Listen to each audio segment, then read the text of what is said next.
जय हिंद विद्यार्थियों, मैं रामनाथ पटले इस YouTube चैनल मासब जी में आपका फिर से स्वागत करता हूं। विद्यार्थियों, आज के कालखंड में हम कक्षा 12वीं राजनीति विज्ञान विषय के वर्ष 2022 के प्रश्न पत्र में दिए हुए लघुत्तरी एवं दीर्घोत्तरी प्रश्नों की चर्चा करेंगे। हमने अपने पिछले वीडियो में वस्तुनिष्ठ प्रश्नों पर चर्चा की थी।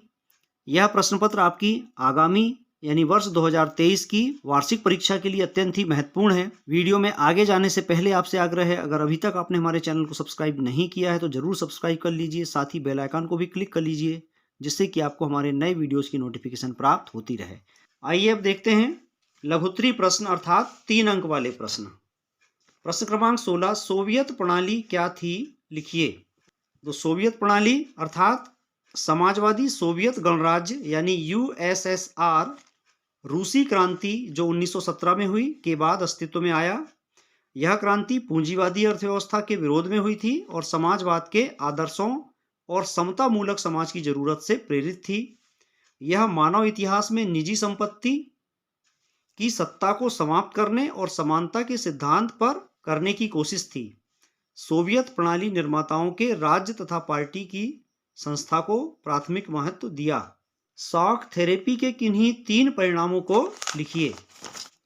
तो शॉक थेरेपी के परिणाम हैं, नंबर 1, शॉक थेरेपी से संपूर्ण अर्थव्यवस्था चरमरा गई तथा जनमानस को आर्थिक संकट भुगतना पड़ा। दूसरा, शॉक थेरेपी से मुद्रास्फीति में बढ़ोतरी हुई, रूसी मुद्रा रूबल के मूल्य में भारी गिरावट आई। तीसरा, मुद्रास्फीति के बढ़ जाने से लोगों की जमा पूंजी चली गई। चौथा, निजीकरण से नवीन विषमताओं का जन्म हुआ और गरीब एवं अमीर के बीच अंतर बढ़ गया। तो ये शॉक थेरेपी के दुष्परिणाम हुए। प्रश्न क्रमांक 17, आसियान विजन 2020 के 3 उद्देश्य लिखिए।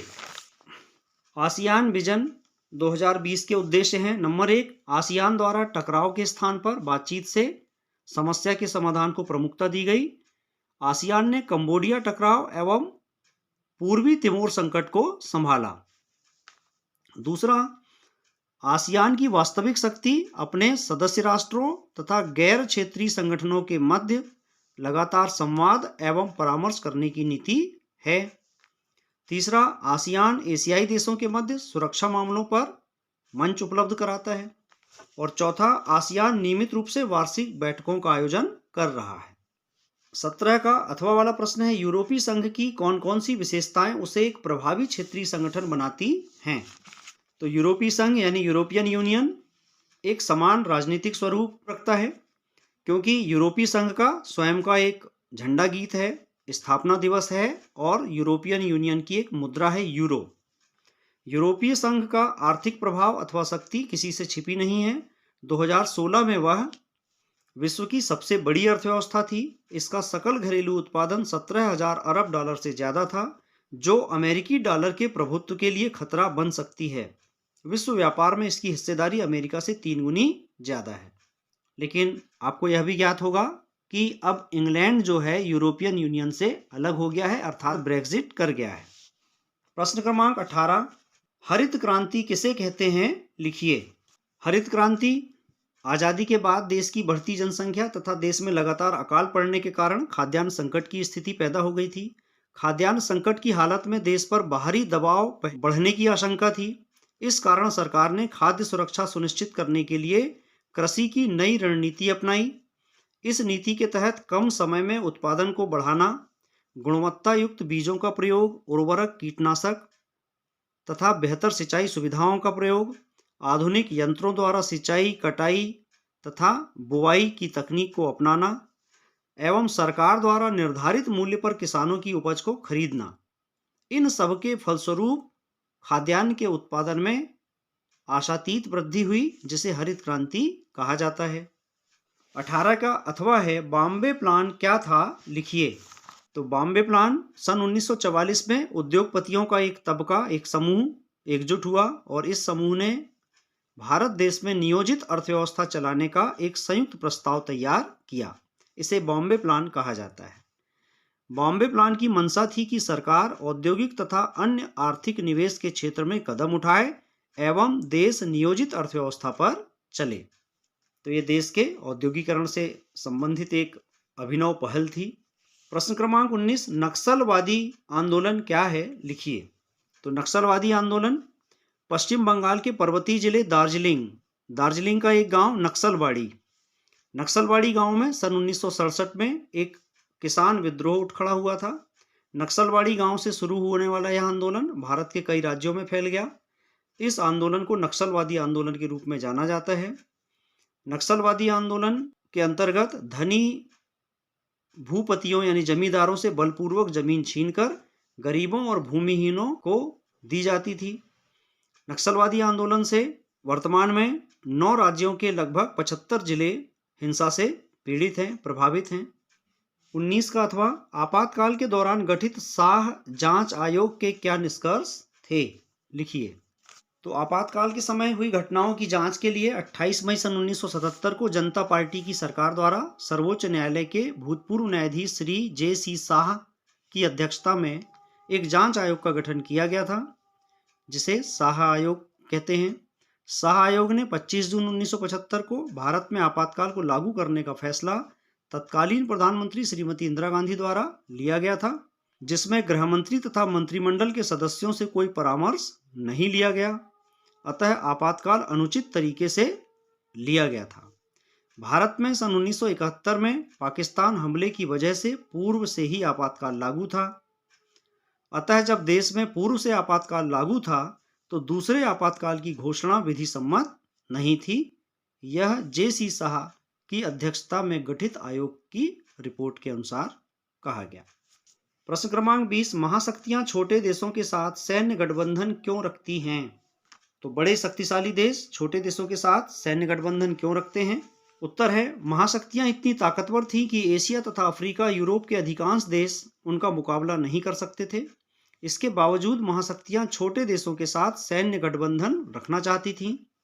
महत्वपूर्ण संसाधनों, तेल, खनिज, भू क्षेत्र जहां से महाशक्तियां अपने हथियार एवं सेना का संचालन कर सके, एक दूसरे राष्ट्र की जासूसी कर सकें, ये कारण महाशक्तियों को छोटे देशों से सैनिक गठबंधन के लिए महत्वपूर्ण थे।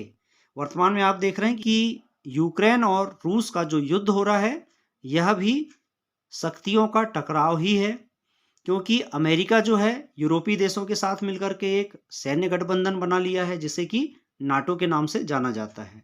और नाटो की पड़ोस में उपस्थिति से रूस को अपने लिए खतरा प्रतीत हो रहा था, इसलिए उसने यूक्रेन पर हमला किया। 20 का अथवा वाला प्रश्न है, क्यूबा का प्रक्षेपास्त्र संकट क्या था? लिखिए। तो उत्तर है, सन 1962 का क्यूबा प्रक्षेपास्त्र संकट द्वितीय विश्व युद्ध के बाद सबसे बड़ा संकट था, जिसने दोनों महाशक्तियों को युद्ध की स्थिति में खड़ा कर दिया। सोवियत संघ द्वारा क्यूबा में एक प्रक्षेपास्त्र अड्डा स्थापित करने का निर्णय लिया गया।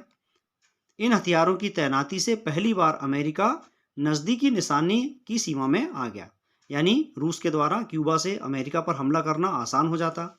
हथियारों की इस तैनाती के बाद सोवियत संघ पहले की तुलना में अब अमेरिका के 2 गुने ठिकानों या शहरों पर हमला कर सकता था। अमेरिका को इसकी भनक लगते ही अमेरिका ने इसका विरोध किया। जब सोवियत प्रक्षेपास्त्र क्यूबा ले जाए जा रहे थे तो अमेरिका ने क्यूबा की नाकेबंदी कर दी। राष्ट्रपति कैनेडी ने खुश्चेव, जो कि उस समय रूस के राष्ट्रपति थे, से कहा कि वे क्यूबा की ओर बढ़ रहे अपने जहाजों को वापस बुला लें। दोनों देशों ने समझदारी का परिचय देते हुए अपने जहाज वापस बुला लिए थे। इसे ही क्यूबा प्रक्षेपास्त्र संकट कहा जाता है। प्रश्न क्रमांक 21, संयुक्त राष्ट्र संघ के 4 प्रमुख उद्देश्य लिखिए। तो संयुक्त राष्ट्र संघ के उद्देश्य: नंबर 1, अंतर्राष्ट्रीय शांति एवं सुरक्षा की व्यवस्था करना। नंबर 2, अंतर्राष्ट्रीय विवादों को शांतिपूर्ण तरीके से हल करना। नंबर 3, सामाजिक, सांस्कृतिक, आर्थिक तथा मानवीय क्षेत्रों में अंतर्राष्ट्रीय सहयोग को बढ़ाना। चौथा, उद्देश्यों की प्राप्ति के लिए विभिन्न देशों से सामंजस्य स्थापित करना। तो ये संयुक्त राष्ट्र की स्थापना के उद्देश्य थे। लेकिन वर्तमान में आप देखेंगे कि वैश्विक संकट में के निराकरण में संयुक्त राष्ट्र की भूमिका कोई ज़्यादा प्रभावशाली नहीं है, जैसा कि हम रूस यूक्रेन युद्ध में देख रहे हैं। प्रश्न क्रमांक 21 का अथवा वाला प्रश्न है, विश्व स्वास्थ्य संगठन के कार्यों को लिखिए। वर्ल्ड हेल्थ ऑर्गेनाइजेशन यानी WHO के कार्यों को लिखिए। तो WHO के कार्य: नंबर 1, विश्व के समस्त देशों को महामारियों एवं बीमारियों की रोकथाम के लिए जागरूक करना। नंबर 2, विभिन्न प्रकार के टीकों तथा दवाइयों के लिए अंतर्राष्ट्रीय मापदंड तय करना। नंबर 3, विश्व के प्रत्येक व्यक्ति के शारीरिक, मानसिक तथा सामाजिक कल्याण को महत्व देना। प्रश्न क्रमांक 22, भारतीय संघ में मणिपुर रियासत का विलय किस प्रकार संपन्न हुआ था, लिखिए। तो आजादी के बाद भारतीय संघ में मणिपुर का विलय किस तरह से हुआ था? उत्तर है, आजादी के कुछ समय पहले मणिपुर के महाराजा बोध चंद्र सिंह ने भारत सरकार के साथ भारतीय संघ में अपनी रियासत के विलय हेतु सहमति पत्र पर हस्ताक्षर किए। इसके बदले उन्हें यह आश्वासन दिया गया था कि मणिपुर की आंतरिक स्वायत्तता बरकरार रहेगी। जनमत के दबाव में महाराजा ने जून 1948 में चुनाव करवाए। इस चुनाव के फलस्वरूप मणिपुर की रियासत में संवैधानिक राजतंत्र कायम हुआ। मणिपुर भारत का पहला भाग है जहां सार्वभौम वयस्क मताधिकार के सिद्धांत को अपनाकर चुनाव हुए थे। 22 का अथवा वाला प्रश्न है, राज्य पुनर्गठन आयोग का क्या काम था, इसकी प्रमुख सिफारिश क्या थी? आंध्र प्रदेश के गठन के बाद भारत के दूसरे हिस्सों में भी भाषाई आधार पर राज्यों के गठन हेतु संघर्ष होने लगे। देश में सबसे पहले भाषा के आधार पर आंध्र प्रदेश का गठन हुआ, लेकिन इसका अनुकरण करके भारत के दूसरे हिस्सों में भी भाषा के आधार पर पृथक राज्य की मांग होने लगी। अतः 1953 में राज्य पुनर्गठन आयोग का गठन किया गया। इस आयोग का कार्य राज्यों के सीमांकन पर विचार करके अपने सुझाव सरकार को देना था। इसके तहत राज्यों की सीमाओं का निर्धारण वहां बोली जाने वाली भाषा के आधार पर होना चाहिए। और दूसरा जो सुझाव था, राज्य पुनर्गठन आयोग की रिपोर्ट के आधार पर 1956 में राज्य पुनर्गठन अधिनियम पारित किया गया। प्रश्न क्रमांक 23, भारत की विदेश नीति के प्रमुख 4 सिद्धांतों को लिखिए। भारत की विदेश नीति के 4 प्रमुख सिद्धांतों में पहला है तटस्थता अथवा असंलग्नता, यानी गुट निरपेक्षता। भारत की विदेश नीति का सर्वाधिक महत्वपूर्ण सिद्धांत है कि वह किसी भी सैनिक गुट में सम्मिलित नहीं होगा। नंबर 2, शांतिपूर्ण सहअस्तित्व अथवा पंचशील। भारत की विदेश नीति में अन्य देशों के अस्तित्व के प्रति सहनशीलता, समता, अखंडता एवं विवादों का शांतिपूर्ण तरीके से निपटारा के रास्ते को अपनाना शामिल है। नंबर 3, आंतरिक मामलों में विदेशी हस्तक्षेप का विरोध। भारतीय विदेश नीति का सिद्धांत है कि वह अन्य देशों के आंतरिक मामलों में विदेशी हस्तक्षेप का विरोधी है। चौथा, अंतर्राष्ट्रीय सहयोग और मित्रता।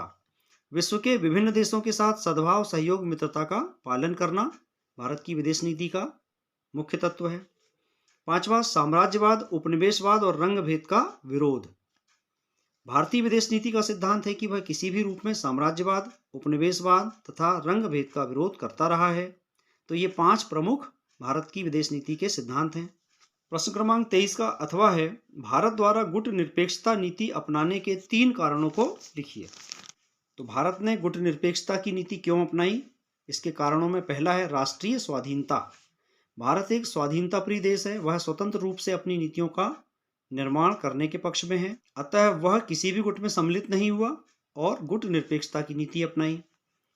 दूसरा, साम्राज्यवाद और उपनिवेशवाद का विरोध। भारत ने हमेशा साम्राज्यवाद और उपनिवेशवाद का विरोध किया, वह स्वयं इस परिस्थिति से गुजरा, अतः साम्राज्यवाद और उपनिवेशवाद के प्रति उसके मन में घृणा के भाव हो गए। साम्राज्यवाद और उपनिवेशवाद का विरोध करते हुए गुट निरपेक्ष नीति को अपनाया गया। नंबर 3, आर्थिक विकास की आवश्यकता। गुट निरपेक्षता का मार्ग अपनाकर ही भारत साम्यवादी और पूंजीवादी देशों से आर्थिक एवं तकनीकी सहायता प्राप्त कर सकता है।